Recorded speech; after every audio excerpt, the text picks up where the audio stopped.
the hidden truth behind my childhood memories. Before we begin the story, make sure to subscribe to our channel and never miss more incredible stories every day. You were never supposed to remember, my mother whispered, and her smile didn't reach her eyes. It happened in my tiny apartment above the laundromat on Archer Street, the kind of place that always smelled faintly of detergent and burnt toast. I'd just come off a late shift as a 911 dispatcher, my headset still imprinting a line into my hair, when Diane showed up with a plastic tub of childhood keepsakes, like she was doing me a favor. "Spring cleaning," she said, breezing past my stack of unpaid parking tickets like they were decor. "I figured you'd want these." I didn't. Not really. My childhood was the one safe story I told myself when calls got ugly. Birthday candles, block parties, Diane's hands smelling like dish soap, Uncle Frank filming everything with his camcorder and narrating like a cheerful documentary. But that night, the tub's lid stuck, and when I finally wrestled it open, it felt like I cracked something sealed. Photos, VHS tapes, a manila envelope with Nora, important, written in thick black marker. My stomach tightened because Diane's handwriting was neat and looped, and this was angular. Someone else's. "Why is this in here?" I asked, holding up the envelope. Diane's gaze flicked to it, then away, too fast. "Don't get dramatic." "I'm not dramatic," I said, and even I heard the plea in my voice. "I just want to know why it says important." She walked over, slow, controlled, like she was approaching a sleeping animal. "Nora, you work that job. You hear terrible things. It messes with your head." Uncle Frank always said memory was a scrapbook. Funny how Diane sounded like she wanted to rip out pages. "I'm fine," I said. "I just want to look." Her hand closed around my wrist. Not hard, but final. "Some parts of the past are settled." I pulled back, more startled than hurt. Diane's phone buzzed in her purse, and when she glanced down, I saw the notification banner, a text from Frank, all caps. Did she find it yet? I looked up, and Diane's face had gone very, very still. Then she reached for the envelope like it was a weapon. People always told me I was lucky. I believed them because it was easier than arguing with nostalgia. Diane kept our little house in Briar Glen spotless. White curtains, lemon-scented cleaner, the kind of kitchen where you felt guilty eating. She was the mom who volunteered for everything, the one teachers praised at parent night. "Diane Harris, what a saint," they'd say, and Diane would laugh like she didn't collect those words. Uncle Frank was my fun adult. He showed up in loud shirts, carrying cupcakes and a camcorder. At every holiday, he'd zoom in on my face and go, "Tell the people what you want to be when you grow up, Nora." I'd roll my eyes and throw out a new dream, and Frank would chuckle, "Just don't become one of those sad girls who peak in high school." It sounds like a joke. It always sounded like a joke. The memories I cherished were warm on the surface. Diane braiding my hair before school, the backyard swing set, the pink bike I swore I got for my 7th birthday. But there were gaps. A year where I couldn't picture my classroom. A street name that slid away when I tried to grab it. A neighbor, Mrs. Tully, whose face I remembered clearly but whose voice I couldn't. When I asked about it as a kid, Diane's answer was always the same. "You had a vivid imagination," she'd say, tapping my forehead lightly like it was cute. "You mixed things up." And I did mix things up. Like the time I insisted we used to live in an apartment above a bakery, not the Briar Glen house. Diane laughed hard. She cried. "Honey," she said, wiping her eyes, "you've never lived anywhere but here." Frank backed her up, too, smiling like he was in on an inside joke. "Kiddo, if you'd lived above a bakery, you'd have been round as a muffin." I laughed with them because that's what you do when the adults are united. Still, certain details didn't fit. I remembered the smell of yeast and burnt sugar. I remembered sirens at night. I remembered a woman singing in Spanish through a wall. I told myself it was just my dispatcher brain stitching in other people's lives. But as I watched Diane stand in my apartment, guarding that envelope like it might bite, a thought landed heavy in my chest. What if my perfect childhood was perfect because someone edited it for me? Diane tried to take the envelope, so I did the first thing I never did as a kid. I said no. "Just let me see what's inside," I told her, keeping my voice steady. "If it's nothing, fine." Her lips pressed together. "It's private. It has my name on it. That doesn't mean it's yours." We stared at each other like strangers negotiating a hostage. Finally, Diane released my wrist and forced a laugh. "Open it, then. Get it out of your system." Her tone dared me. I took the envelope to my kitchen table and slid a finger under the flap. Inside were three things: a folded set of printed screenshots, a school district transcript request form, and a photo. The photo made my stomach drop before my brain caught up. It was one I knew, me at maybe 5, on a backyard swing, missing 2 front teeth. Diane stood behind me, hands on the chains, smiling. But on the left edge of the picture, someone had been scratched out. Not cut cleanly, scraped with something sharp until the paper fuzzed white. You could still see the outline of an arm, a strip of patterned fabric, a hand that might have been holding the swing. Who was that? I asked. Diane's eyes flicked to the damage. No one. The photo got ruined. That's not ruined. That's erased. She lifted her shoulders like it was beneath her. It was a mistake. Drop it. I set the photo down and unfolded the printed screenshots. They were from a voicemail app, dated August 17, 2003, timestamped 11:42 p.m. The transcript line was short. Please, don't let her take Nina. My throat tightened. I didn't know any Nina. My phone didn't even exist in 2003, I said, because I had to say something rational. Why are these printed? Diane snatched at them, but I slid them out of reach. Her breath hitched. Frank sent those. It was nothing.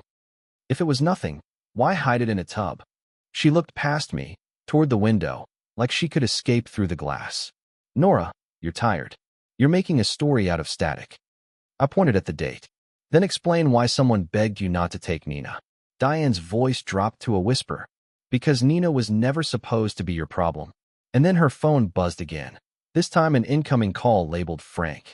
Diane answered on speaker, and Frank's first words froze my blood. Frank's voice on speaker stayed bright for exactly 2 seconds, until I asked about Nina. There was a beat of silence. Then Frank laughed too hard. Oh, that old mess, he said. Diane, why are you feeding her this? Answer me, I insisted. His tone cooled. Nora, you don't want to chase ghosts. You've always had creative recall. Diane's eyes pleaded with me to drop it.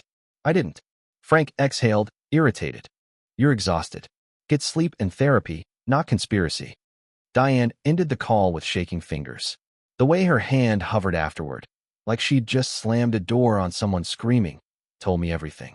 I'm requesting my school records, I said. If there's nothing, you'll be fine. Diane's smile was a warning. Absolutely not. So I went anyway. I filled out the records form with my name, Nora Harris. The clerk typed, paused, and typed again. Huh, she said. What? My voice came out too sharp. We have a file for a Nora, she said carefully, but not under Harris. My stomach dropped. Under what? Klein, Nora Marie. Enrolled September 4th, 2001. Emergency contact, Diane, and then a last name I didn't recognize. That's not possible, I said. My last name has always been Harris. The clerk gave me that look people give callers right before bad news. Do you have paperwork for a name change? Adoption? Guardianship? She scrolled again, frowning. Also, there's a gap. No attendance records for the 2003 to 2004 school year. I gripped the counter until my knuckles burned. She printed a single-page receipt and stamped it in red. RR 11672. Full packet in 5 business days, she said, then lowered her voice. Unless it's sealed. Sealed by who? Her eyes flicked to the screen like it might bite her. By a court, she whispered, and it's under someone else's name. Then my phone buzzed with a new text from Mia. Why is your mom calling me? Mia called before I even started the car. Your mom left me a voicemail, she said. It was sweet, but it felt like a warning. Mia played it on speaker. Diane's voice floated out, warm as syrup. Hi, Mia. Nora's been fragile lately. If she starts talking about the past, please don't encourage it. She needs stability. My hands tightened on the steering wheel. She called you to get ahead of me. Yeah, Mia said. So tell me the truth. I requested my school records, I said. They're under Nora Klein. There's a missing year. Mia didn't joke. That's not stress. That's a cover. When I got back to my apartment, Diane was already inside, sitting on my couch like it belonged to her. I spoke to Mia, she said, smoothing her skirt. She understands you've been overwhelmed. You went around me, I said. I protected you, she replied, like it was the same thing. From a school transcript? Diane leaned forward. When you were little, you got confused. Therapists said it happens. Frank and I agreed not to feed it. Which therapists? I asked. Her eyes slid away. You were a child. Before I could push, Frank knocked and let himself in without waiting. He came in smiling, palms up. Okay, he said, cheerful. Nobody panic. Records get weird. They said it's sealed. I snapped. Sealed under someone else's name. Frank's smile paused, then resumed. Legal stuff. Boring stuff. Diane shouldn't have worried you with that. Diane reached for my hand, soft and possessive. Nora, you had a traumatic event. You latched onto details that weren't yours. We did what we had to do so you could feel safe. Mia, still on my phone, whispered, that sounds rehearsed. Frank's eyes flicked to my phone. Mia, maybe let family handle family. I looked down at the envelope again. The word important was written in jagged, angry strokes, not Diane's neat loops. And the scratch marks on the photo had that same jagged pressure, the same right-handed drag across the paper. Diane hadn't erased someone from my childhood. Frank had. When I said his name out loud, his whole face changed. Mia came over with iced coffee and emergency-level calm. Rule 1, she said, opening her laptop. We do this like adults. Quiet. Documented. No screaming matches in hallways. I swallowed. I don't even know what this is. It's an investigation, Mia said. And your mom is already trying to manage witnesses. That made me laugh once, short and ugly. I sound insane. You sound like someone whose records are sealed, she replied. That's different. We laid everything out on my kitchen table. The scratched photo, the printed voicemail screenshots, the RR 11672 receipt, and the manila envelope. Mia photographed each item with her phone, then uploaded them to a shared folder she named, bluntly, Nora_Klein. Rule 2, she said, backup. Cloud and a hard drive. If they destroy something, it's already copied. Rule 3, I added, surprising myself. No confronting them without new evidence. Mia nodded. Exactly. We don't argue with gaslighting. We outlive it. We made a checklist and stuck it to my fridge. Get full school packet from district office. Request pediatric records from Briar Glen Clinic. Search county court dockets for Klein, Harris/Frank's name. Find old address history. Track down Mrs. Tully. Why her? I asked. Mia tapped the scratched photo. Because someone is missing from your swing set picture, and neighbors notice everything. That night, I dug out an old shoebox from my closet and found my first driver's license application. I kept it for sentimental reasons. On the back, in faint pencil, was a practice signature I didn't remember writing. Nora M. Klein. My throat tightened so hard I had to sip water just to breathe. Mia stared at it, then at me. You didn't just have a different last name, she said quietly. You had a different identity. Then an email popped up, records request flagged for restricted access. The district office called me instead of emailing. This is about request RR 11672, the clerk said. Some portions require additional verification. What portions? I asked. The ones tied to prior names, she replied, as if everyone had those. After my shift, I drove there and handed over my ID. She compared it to the screen, then slid a thin packet across the counter, sanitized, not the full record she'd promised. The emergency contact form listed Diane Klein and Franklin Klein. Relationship, uncle. My throat tightened. Why does it say Klein? I asked. Her voice dropped. File amended in 2005. Before that, guardian information is redacted. There's also a court seal noted. Case 03, FC 7712. In my car, Mia pulled up the county docket search. The result loaded in gray text. 03, FC 7712. In minor child, sealed. Date stamp, October 2nd, 2003. That's the missing year, I whispered. Or the reason for it, Mia said. Next, medical. Briar Glen Clinic was a strip mall clinic with a records window and a sign that said, please be patient. I filled out a release and watched the clerk photocopy my ID. When she came back, her smile looked painful. There are 2 charts under your DOB, she said. One under Harris, one under Klein. Can I see both? The Klein chart indicates restricted access, she said, tapping her screen. Guardian request. 2004. She printed the Harris immunization record anyway. One line jumped out.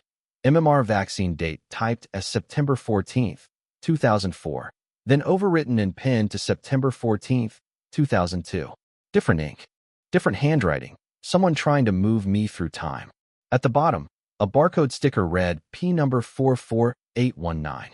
Under it, previous patient number P number 33702. Two numbers for one kid.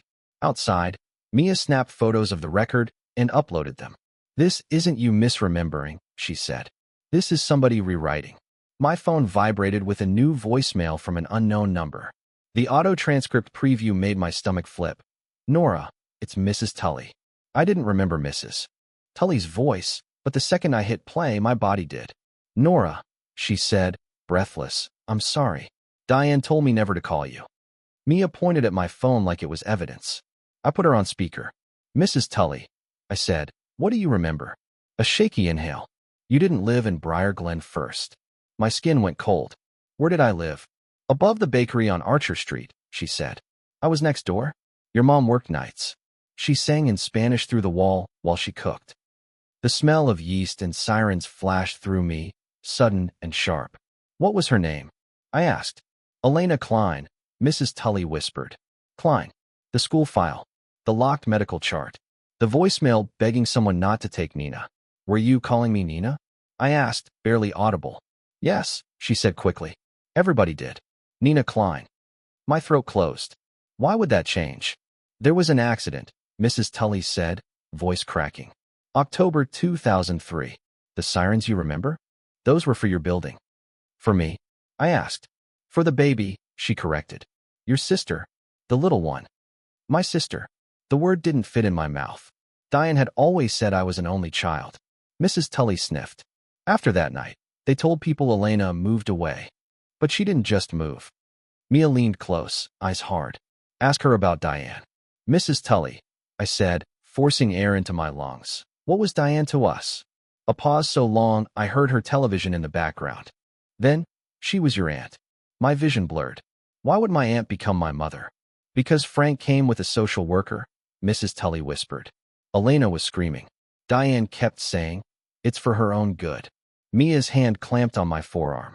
"Did you see anything?" she asked. "A folder," Mrs. Tully said. "Frank had a folder.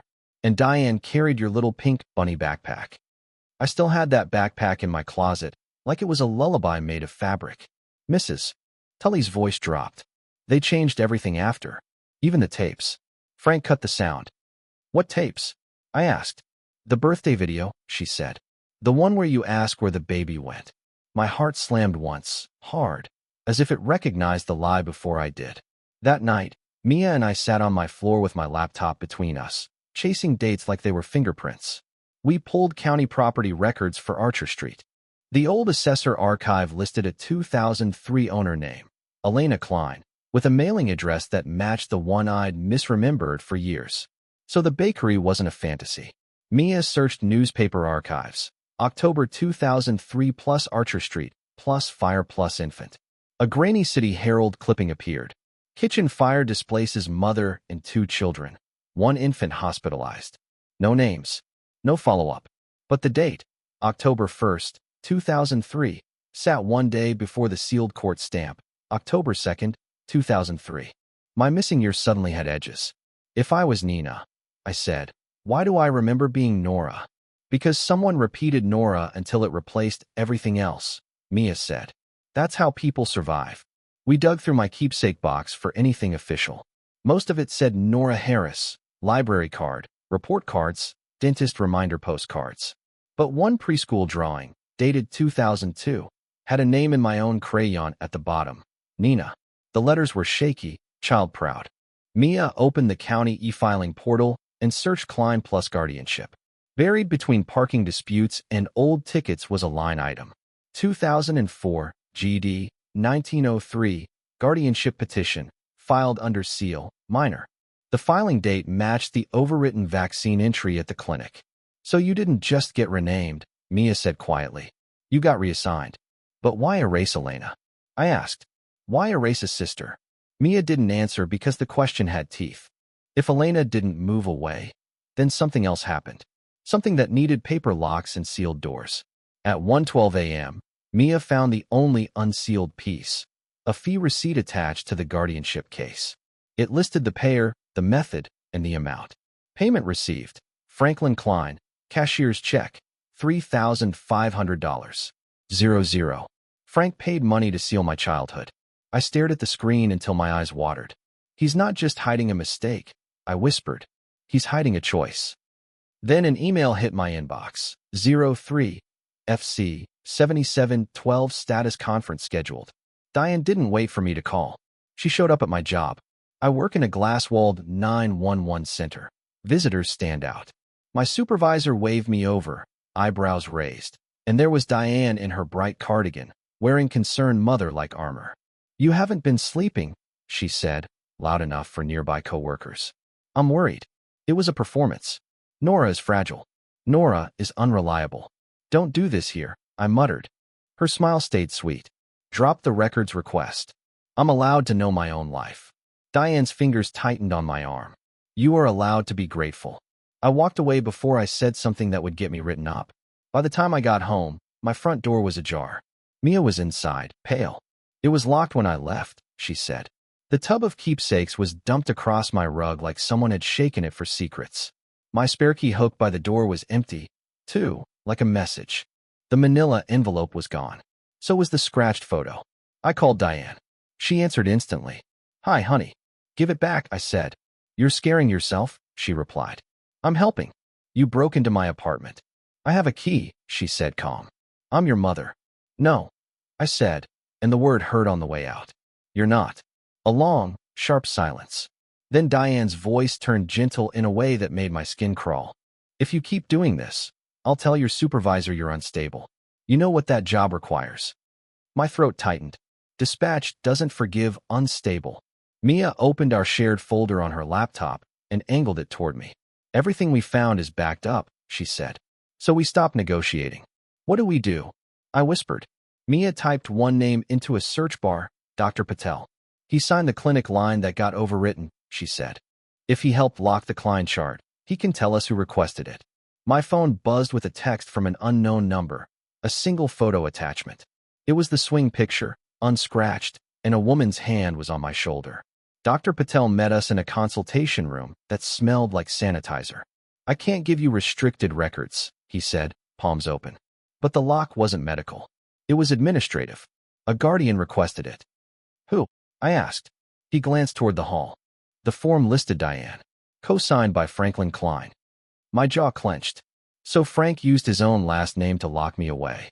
Dr. Patel exhaled like he'd been carrying this too. There was an address for correspondence. He slid a sticky note across the table, face down. Mia flipped it over. "Briar Storage, Unit 14C. On the drive home, Mia pulled up Briar Storage's public delinquency notices. A PDF list loaded, and there it was.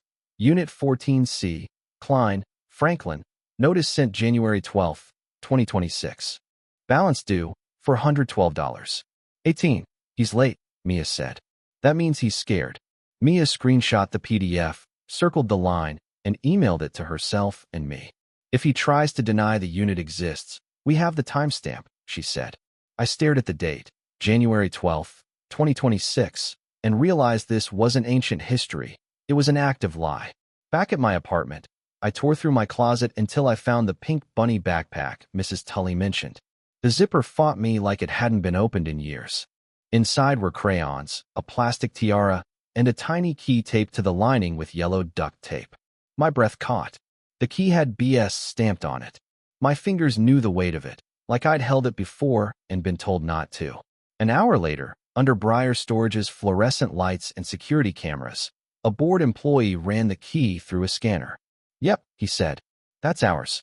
Unit 14C. Mia leaned in, voice low. "We're not breaking in. We're documenting the connection." I swallowed. "So how do we see what's inside?" The employee shrugged. "Only the account holder can access a unit." I forced a smile that hurt my cheeks. What if the account holder shows up right now? The front door chimed, and Uncle Frank walked in, clutching a cashier's check. Frank froze when he saw me at Briar Storage. "What are you doing here?" he asked, voice too loud. I held up the key. "Apparently I've been carrying this since I was a kid." His eyes darted. Mia, the employee, the cameras. Then he leaned in. "You have no idea what you're digging up." "I'm tired of being told my brain is broken," I said. Frank's jaw worked like he was chewing glass. Come to dinner Sunday, he hissed. Your mother and I will explain it properly. Dinner meant witnesses. Dinner meant Diane's home turf. Mia smiled like she loved the idea. Perfect, she said. We'll bring paper. At home, we built a packet like we were going to court. We printed and labeled everything. RR 11672. The school emergency contact showing Diane Klein and Franklin Klein. The clinic immunization page with the overwritten MMR date. The barcode with 2 patient numbers. The delinquency notice listing Unit 14C under Frank's name. And a screenshot of the sealed case number 03 FC 7712. Mia stamped each page with where it came from and when. If they deny it, she said, we read it out loud. I dug out my old VHS tapes and found the birthday tape misses. Tully mentioned. The VCR wheezed. Then the screen flickered to 5-year-old me with frosting on my chin. Where'd the baby go? Little me asked. Then the audio dropped for 3 full seconds. Clean silence, like someone had sliced the sound out with scissors. Mia filmed the TV and uploaded the clip. That's an edit, she said. Not a glitch. I texted Diane. I'm coming Sunday. We need to talk with witnesses. She replied instantly. Don't you dare turn this into a spectacle. I stared at her message, then at our stack of printouts, then at the unsent photo on my phone. Me on the swing, smiling, with a woman's hand on my shoulder. Mia set her phone to record and asked, what would you do if your happiest memory was staged? I charged my backup battery and packed copies in my bag. Sunday wasn't going to be a talk. It was going to be the moment their story met mine. Diane's dining room looked like my childhood, polished table, matching napkins. Frank sat at the head like a judge. Diane hovered near the kitchen, smiling too brightly. Mia sat beside me, phone recording. We're here because Nora's been spiraling, Frank said. I slid my packet onto the table. No, we're here because you've been lying. I tapped the school emergency contact form. Why does it list Diane Klein and Franklin Klein? Why are you my uncle on paper? Frank shrugged. Paperwork is messy. Mia turned her laptop. 03 FC 7712. In minor child, sealed. Date, October 2nd, 2003.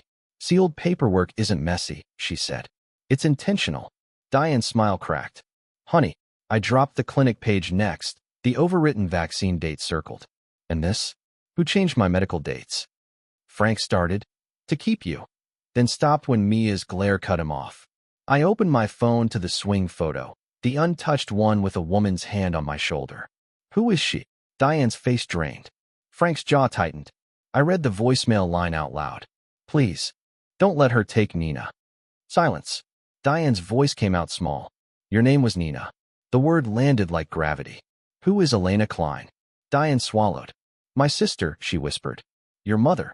She flinched, then kept going anyway. There was a fire. October 2003. Elena's apartment. The baby, Rosie, died. I had a sister, I said, and my voice didn't sound like mine. Frank's control snapped. That building was in my name, he said, voice hard. Faulty wiring. If Elena sued, I'd lose everything. Elena was shattered, Frank shot back. Diane was stable. Social services needed a placement. We sealed the file because the lawsuit would have destroyed this family. You erased them, I said, shaking. You erased Rosie. You erased Nina. Diane sobbed once. We thought if you didn't remember, you'd be okay. I played the VHS clip. 5-year-old me asking, where'd the baby go? Then the deliberate silence. Frank's face went gray. Turn that off. No, I said. This is what you did. Frank leaned over the table, voice cold. Elena signed a settlement. She agreed never to contact you. Mia's eyes narrowed. Prove it. Frank said. The storage unit has Elena's address. If you dare. I didn't sleep after that dinner. I kept hearing the name Rosie like a siren I'd ignored for years. By Monday, I stopped waiting for permission. I filed a police report for the break-in, not because I expected handcuffs, but because I needed a paper trail. I changed my locks and told my landlord, in writing, that no one got a copy without my signature. At work, I went to my supervisor before Diane could.